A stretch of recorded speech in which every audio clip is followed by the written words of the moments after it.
Well. After an excellent Raleigh Major, we have finally got some information on the new operators. And I do kind of want to do a breakdown on the Raleigh Major in general, everything that was announced, the Major itself. I want to do that later. But right now, I just kind of want to go over my initial thoughts on the new operators. Because I think out of everything, that's probably the second thing I'm most excited about. I'll get to my first most excited probably tomorrow. But today... I'm just gonna go over the new operators, their abilities, kind of my initial thoughts, and then tomorrow, who knows, I might have some gameplay on it. So let's get started. Amuro, the new attacker who has the grappling hook that can latch onto barricaded windows, can latch onto rappel points, can latch onto hatches that are above her. She can launch it 4 times and can launch it. I think I saw like 17 meters or something like that was the most it can be launched. My initial thoughts on this. I think it's shaking things up on being able to vault through hatches. They definitely made a push in saying this a lot of times, but I'm not sure how valuable that will be. I think it can be another tool in your arsenal to take your opponents by surprise, but I don't think that it's going to be as important as they say it will be. I think that it's kind of a gimmick, and it'll only be used every so often that you think of it. But other than that, the ability... makes rotating around the map a lot easier. It makes getting into objective a lot easier. So I'm thinking maybe like objectives where they have outside windows that are closed off. Border's a really great example. The ventilation window, you can just hop right in there and play it. If you were to hot breach that and have everything locked down, you could just jump in there and play it. It'd be so easy. I think that's kind of how people will use her, is like if they know where somebody's at, to get into them quickly. The only problem is she breaks open the barricade before she gets inside, so you have to be really careful with that. I think that's going to make rotating a lot easier. I think that's really the thing. There's going to be people who play very mobile and get to different sides of the map very quickly, kind of like how they do in Pro League. I definitely know people who play like that, and this will make their job a lot easier. And I think that the weapon set is well suited for many different play styles. You know, you could do your standard like SAS Defender setup where it's like a shotgun and an SMG-11, or you could do a more of a standard setup where you could basically turn it with an angle grip being added to the G8, which is IQ's LMG.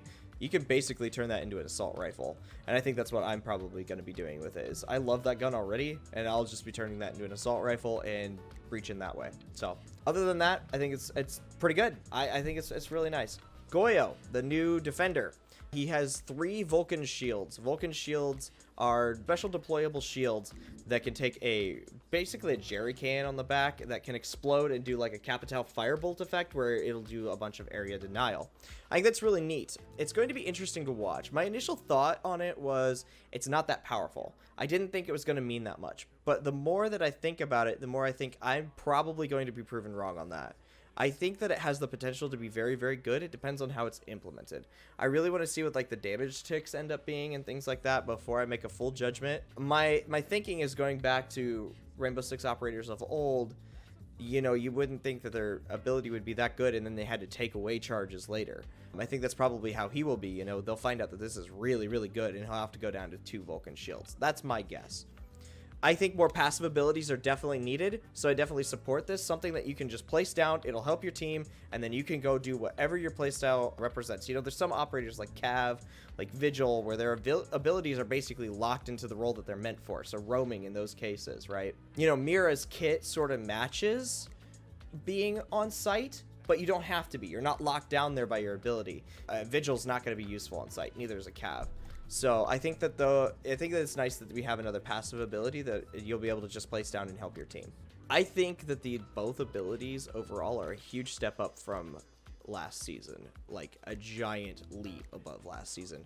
Knock was more powerful than Warden, but Warden was just disappointing, to say the least. But I really think that these are a much better choice. I think that these are going to change the meta a bit more. They'll have more of an impact on the way that people play. But overall, I'm very impressed with these ops. Like I said, last season was really disappointing, and I think these are much closer to the type of ops that would need to be released moving forward. You know, like Gridlock and Mozzie were almost perfect additions, in my opinion. They weren't overpowered. They really didn't need massive nerfs or anything, and I think that they're both pretty powerful. You know, Gridlock gives you a different way to play, like Capital.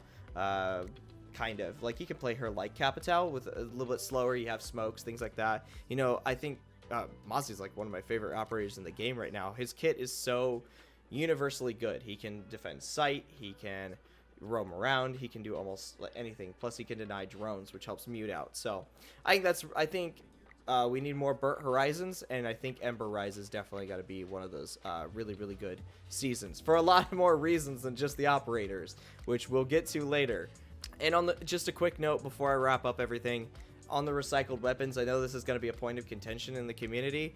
These weapons that they chose are actually fun to use. They just don't get used too much. I think that these guns are fun. And I think of all the weapons that they could reuse, these were good choices. I think they match their operators well. I think they're balanced nicely. So I'm okay with it. Intero said something today on Twitter where they might actually have to get licenses for new guns. And that's a big problem. That can be a big problem, especially if you're not even using like the real gun's name and stuff. You have to be really, really careful in changing stuff so it doesn't get copyrighted. So I understand from many perspectives where that is. I'm not too happy with it. I would love to have new guns as a gun enthusiast myself, but at the end of the day, I think these recycled weapons are fun to use. So I'm going to accept it as it is. I think it's going to be neat. Overall, I'm super excited for Ember Rise. I'm so excited to do the next video with you guys. I'm hoping to get that out tomorrow, but for now, I will see you guys next time.